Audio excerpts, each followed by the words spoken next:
Yeah, after the discussion of the 11th question, now we will be going for the question number 12. In the question number 12, he is asking to describe about the explanation of the Doppler effect in the case of light, and also redshift and blue shift. So therefore these 3 points has to be discussed in the given question number 12. Let us see what is the meaning of Doppler effect.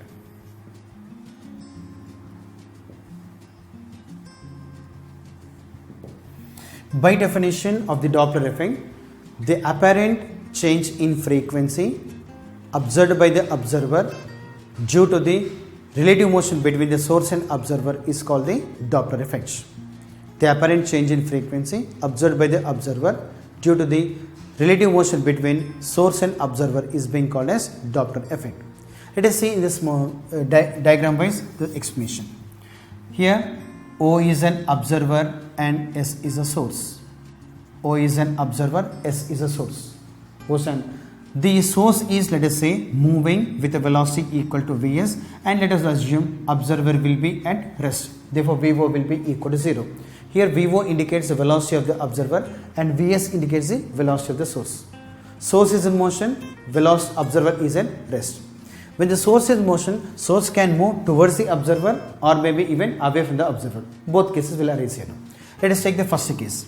First case is source is moving towards the observer. When the source is moving towards the observer, the apparent frequency listened by the observer will be more than that of the actual frequency. Hence, we can write n prime. N prime is the apparent frequency. This will be more than that of the actual frequency. N is the actual frequency, the source of sound. Now, when it is going towards the observer, frequency is being increased. Frequency and wavelength are inversely proportional. Frequency and wavelength are inversely proportional. Therefore, apparent wavelength will be lesser than original wavelength. Apparent wavelength is lesser than original wavelength. Since the wavelength is being decreased, it is being going towards the lower wavelength side. Hence, it is called as blue shift. Hence, it is called as blue shift.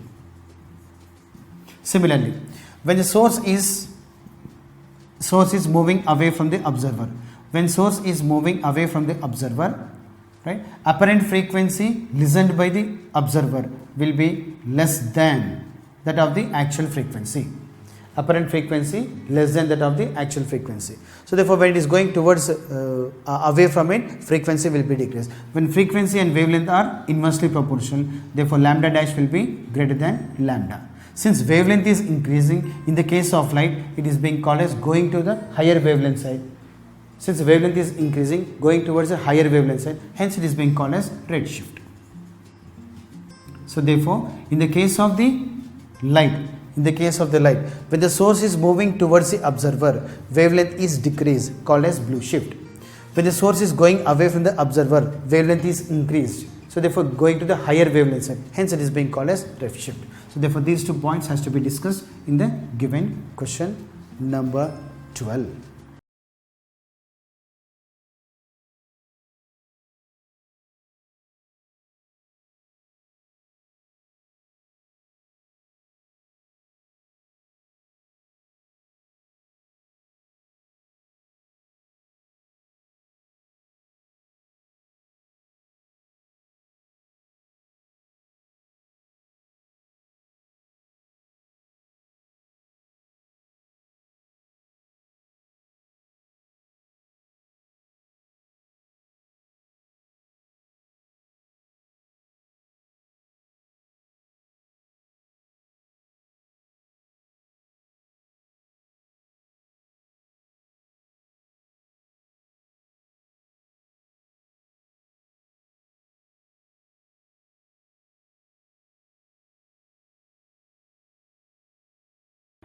After finishing of the 13th question, now we will be moving on to the 14th question of section B. It says, what are the ferromagnetic materials? Give examples, and what will happen to them at Curie temperature. So these are the points we have to discuss in this question.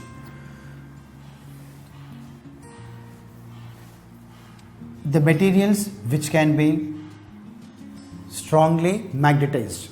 The materials which can be strongly magnetized in the direction of the applied field are being called as ferromagnetic materials, or called as ferromagnetic materials. The examples of the ferromagnetic materials are, example, iron, cobalt, nickel, etc. Iron, cobalt, nickel, etc. are the examples of the ferromagnetic materials. In the second point, these ferromagnetic materials are, as example, iron, cobalt, nickel, are strongly attracted by the Bohr magnets. These metals are strongly attracted by the Bohr magnets. See, if these ferromagnetic metals are being placed in the field where there is low intensity, so therefore these materials will be now moving from the low field to the high field, so, or you can call it as strong fields. So from the weaker field to the stronger fields, they will be moving. Such metals are being called as ferromagnetic metals. Next one, the mu r. What is mu r called as? Relative permittivity. Relative permeability of the ferromagnetic materials, mu r value will be very much greater than 1. Mu r value will be very much greater than 1. Next one, at Curie temperature, so these ferromagnetic materials will be converting into paramagnetic materials. Ferromagnetic materials are being converting into paramagnetic materials. In the ferromagnetic materials here now, domains are being formed. If you can express these points in the case of the ferromagnetic materials, it's enough. What is the first point says here now? These are the materials which are being strongly magnetized in the direction of the external field. Next one, they will be strongly attracted by the magnets, and if the magnetic materials, ferromagnetic materials are being placed in the lower field region, then they will be shifting towards the strong field region. Relative permeability of these materials will be very much greater than 1, and ferromagnetic materials will be converting into paramagnetic materials at the Curie temperature, and domains are being formed in the case of the ferromagnetic materials.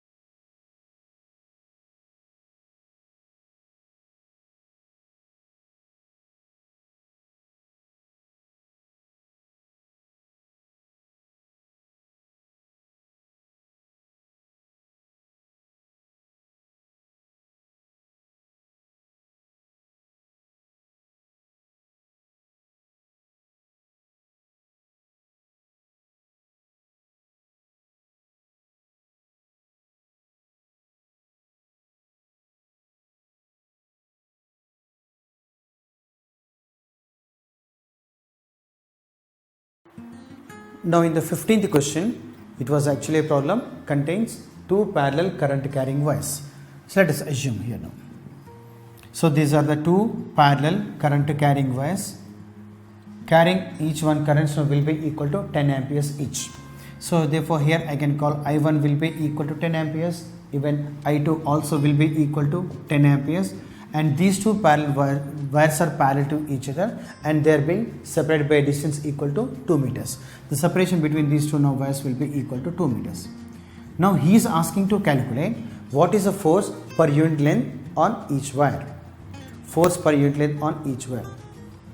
Since we know the force between these two parallel wires is given by F is equals to mu 0 I1 I2 L by 2 by R, where F is force, mu naught is permeability of the free space, I1 I2 are the currents, and L is the length of each wire, and R is a separation between them. Now when he is asking force per unit length, let us transfer L to on the left hand side. So therefore F by L is equals to mu 0 I1 I2 by 2 by R. F by L is equals to mu 0 I1 I2 by 2 by R. Let us substitute the values here now. Mu value, it is 4 pi into 10 power minus 7 in SI system, and I1, I2 are the currents, so each one will be 10 amps each. Therefore 10 into 10 divided by, it is 2 pi into separation between the two wires now will be equal to 2 meters. So therefore this is 4 pi will get cancelled. Therefore force per unit length will be equal to minus 7 plus 2. This is 10 to the power of minus 5. So many Newton per meter. And this force is attractive. This force is attractive because the currents are in the same direction. Since the currents are in the same direction, the force between these two wires will be the attractive force.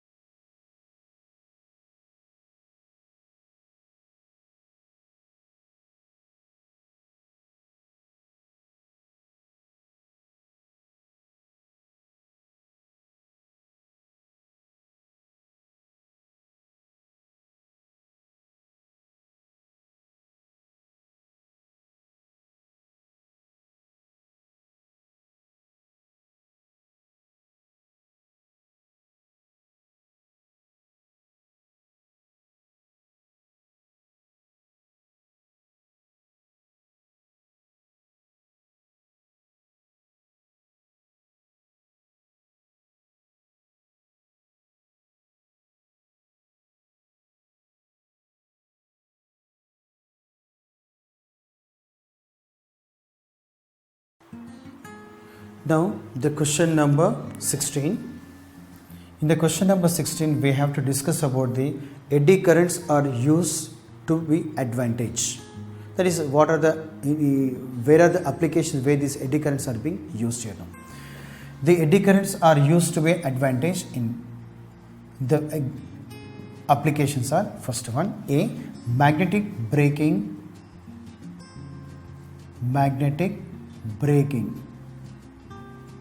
in train. Magnetic braking in train, the first one. The second one is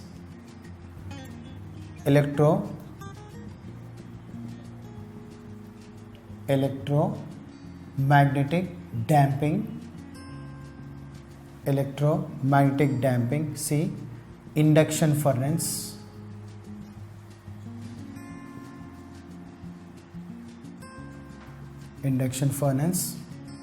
C, speedometers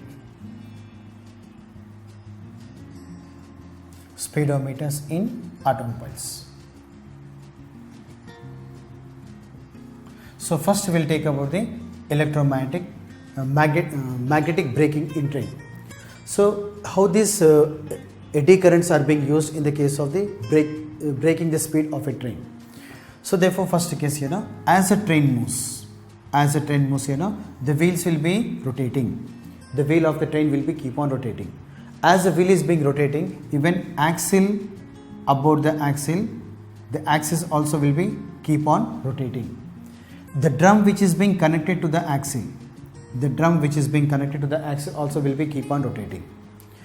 Whenever we want to stop the train, to reduce the speed of a train, the magnetic field is being applied. The magnetic field is being applied across the drum. Due to this magnetic field, due to the rotation of the drum of the wheel about the axle, eddy currents are being produced inside the drum. These eddy currents will produce the torque which is now acting in the opposite direction. Produce the torque in the opposite direction. This torque applying in the opposite direction will reduce the speed, and finally your train will be stopped. Now will we go for the electromagnetic damping. Every specially made moving coil galvanometers contains a core, the fixed core. Due to the oscillation of the fixed core, oscillation of the coil, so eddy currents are being produced inside the core, and these eddy currents will once again produces a torque in the opposite direction, therefore which makes the coil to stop quickly. That is one of the advantage. The third one, when we go for the induction furnace. This induction furnace is basically used to melt the metals in the manufacturing of an alloys. Suppose if I want to melt a wire, if I want to melt a metal, right? Around this metal here now, what has been now formed? A coil has been now connected. A coil has been now wound around it. Through this coil, an AC of high frequency. Through this coil, an AC of high frequency is made to pass through it. Due to this AC of high frequency, inside the material which is to be melted, eddy currents are being produced. These eddy currents will produce once produced eddy currents will produce a large amount of heat. Due to that heat, the metal will be melted, and therefore this method is being used in the manufacturing of the alloys. Even eddy currents concept also will be used in the case of the speedometers, in the case of the automobiles. So therefore these 4 points we have to express when we are attempting the applications of the eddy currents.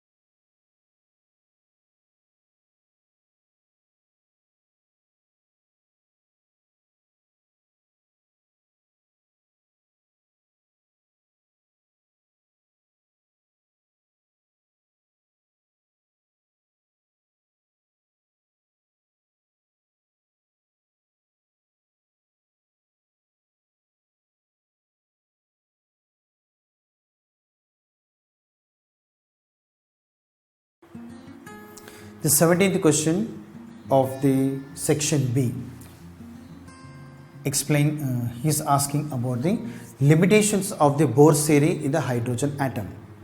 So what are the limitations of the hydrogen atom Bohr theory? That limitations we are going to study now.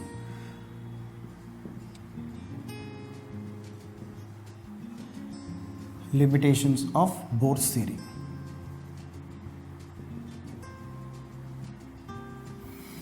The first limitation of the Bohr theory says that the fine structure of the spectral line of an hydrogen atom, the reason behind it he is unable to explain. The fine structure of the hydrogen atom, the reason behind it he is unable to explain. Next one. So when he is explaining about the theory of the hydrogen atom, he has assumed that electrons are revolving around the nucleus in a circular orbit. So around the nucleus, electrons are keep on revolving in a circular orbit. But the elliptical orbit concept around the nucleus concept he has not explained. This was one of the other limitations. He has assumed that electrons are revolving around the nucleus in a circular path or circular orbits. But what about the nature of the elliptical orbit? This nature of the elliptical orbit of the electrons around the nucleus he is unable to explain. The third one. From the dual nature of the matter, as we know that light also will behave like a particle and a particle also will behave like a wave. So therefore now so far he has been assumed that light as an electron, the electron which is now going around the nucleus is being considered as a particle. But we know that even moving particle also will produce a wave. Those waves are being called as what? No, de Broglie's waves. So therefore, since if it is being assumed as a particle, right, the concept has been now explained, but the nature of the wave nature, that is wave nature of electron, he is unable to explain. That is also one of the limitation. Next one, the splitting of the spectral lines under the electric field or magnetic field. The spectral lines will undergo splitting. Under the presence of the electric field as well as even magnetic field. In the case of B field and even E field, so therefore splitting of the spectral lines. Why the spectral lines are being undergoing splitting here now in the presence of electric or magnetic field. So this concept also he is unable to explain. So therefore these are the main limitations of the Bohr's theory of an hydrogen atom.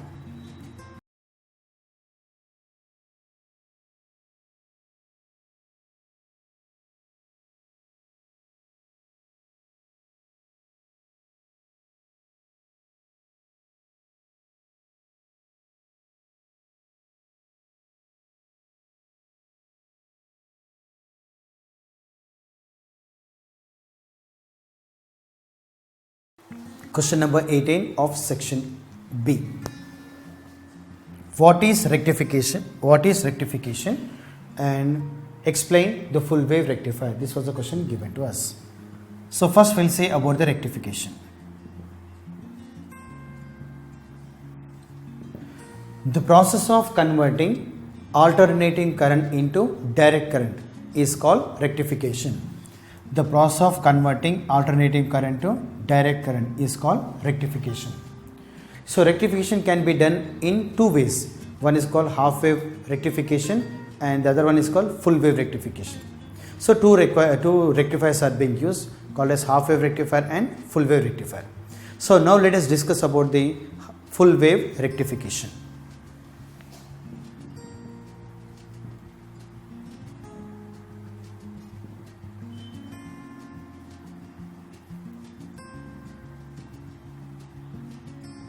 It's called full wave rectification.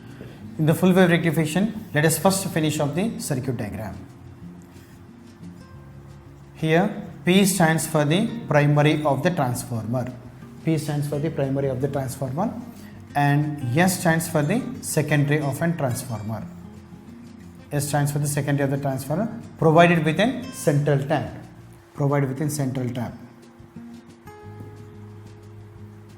So central tap means here the one more terminal has been provided, an additional terminal has been provided.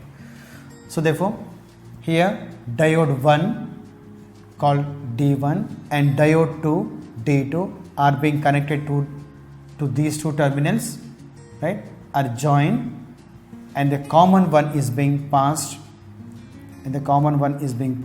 through an load resistance.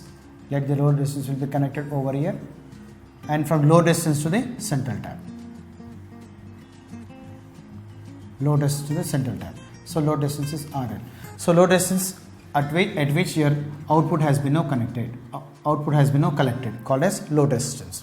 So D1 and D2 are the diodes and RL is a load resistance. This is a primary. To the primary of the transformer, an input AC has been given, which has to be converted into DC or to be rectified into DC. So therefore AC. Generally 230 volts of AC will be given. 230 volts of AC and the frequency will be equal to 50 Hertz. Frequency will be equal to 50 Hertz. So therefore now P is the primary of a transformer, S is secondary along with the central tap. Two diodes D1, D2 are being connected as shown in the diagram. These two are being connected to the load resistance and load resistance to the central tap. Okay. Now to the primary what have been given, an AC has been given of 50 volts, 230 volts of AC has been given. Of 50 Hertz, 230 volts. It is a step down central tap transformer. Let us assume the step down voltage in the case of the secondary will be 6 volts as an example. 6 and this also will be 6 volts and this will be central tap one will be 0 volts, called as 606. And mostly the transformer works on the principle of a mutual induction. Now the AC voltage which has been applied 606 volts is AC and this is your rectifier circuit. D1, D2 including central tap along with the load resistance is being called as rectifier circuit. This rectifier circuit, the AC is going to be now converted into DC. So that procedure is going to be now explained by the waveform. That waveform diagram I am going to draw now. Waveform diagram. The waveform diagram.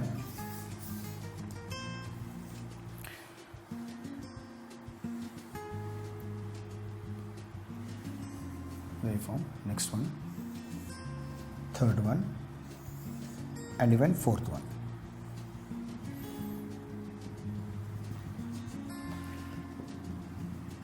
Basically here I am going to draw the waveforms which are being given by the input to the rectifier circuit as well as even to the output of the rectifier circuit. So those 2 points let us discuss here now. So first graph here, voltage versus time. So V is the voltage on the y axis and time is on the x axis. So this was the input voltage I am going to draw. Input voltage at the diode 1. Input voltage we can call this as V I by P at D1. So I by P indicates what now? Input voltage at the diode 1 versus time. This input wave will be a sinusoidal because it's an AC wave. It's in sinusoidal, so therefore AC input wave will be given like this. AC input wave. This was the input wave at the diode 1. Similarly, during the same time, AC also will be produced, same AC will be produced at the lower terminal, and this voltage which has been produced over here will be exactly out of phase. Since it's exactly out of phase, if the crest here, trough will be produced here. So therefore, that is input voltage once again, input voltage at diode 2 will be shown here, So therefore, this is trough and followed by crest, trough and followed by crest. So this is the waveform which is going to be generated. Now what we can understand from these two graphs here now, this is the input voltage at D1, this is the input voltage at D2, these two are AC waves. And both are out of phase. Because of crest I am getting trough over here, right. These two inputs parallelly at a time are being given to the two diodes.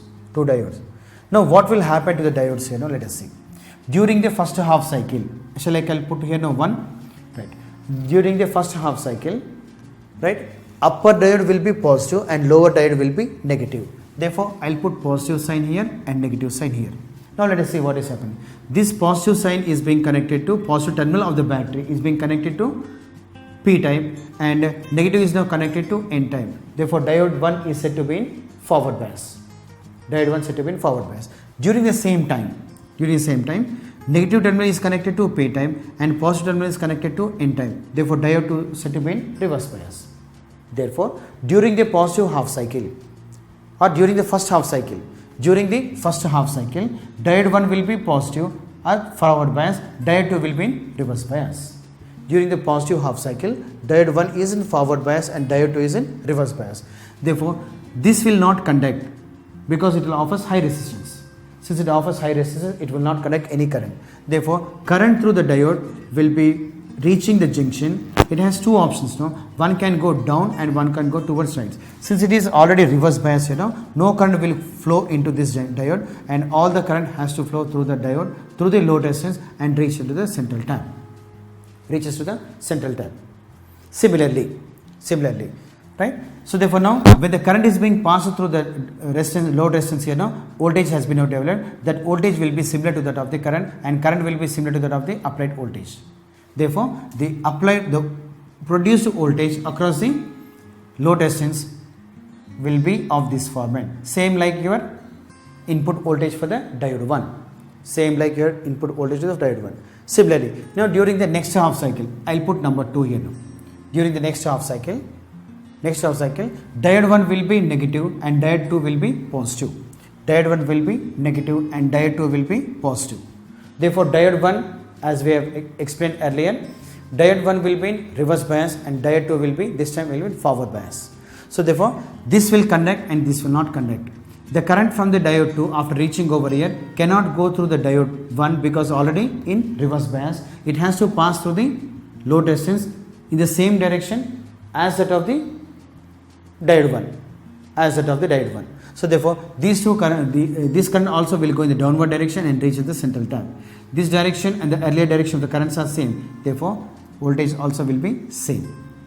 So therefore, earlier one was conducted due to the diode 1 and this one is now conducted to diode 2. Similarly, if I go for the third half cycle, diode 1 will conduct, and during the next half cycle, fourth half cycle, diode 2 will conduct. So therefore, by alternative actions of these two diodes 1 and diode 2, the current through the voltage across the load resistance will be in the same direction. The voltage across through the load resistance will be in the same direction. So therefore, this was the output voltage at RL. Since it contains only one particular direction, therefore it is being called as what now? DC, direct current. So therefore now this will be called as DC. Now suppose if I am going to use a filter circuit here,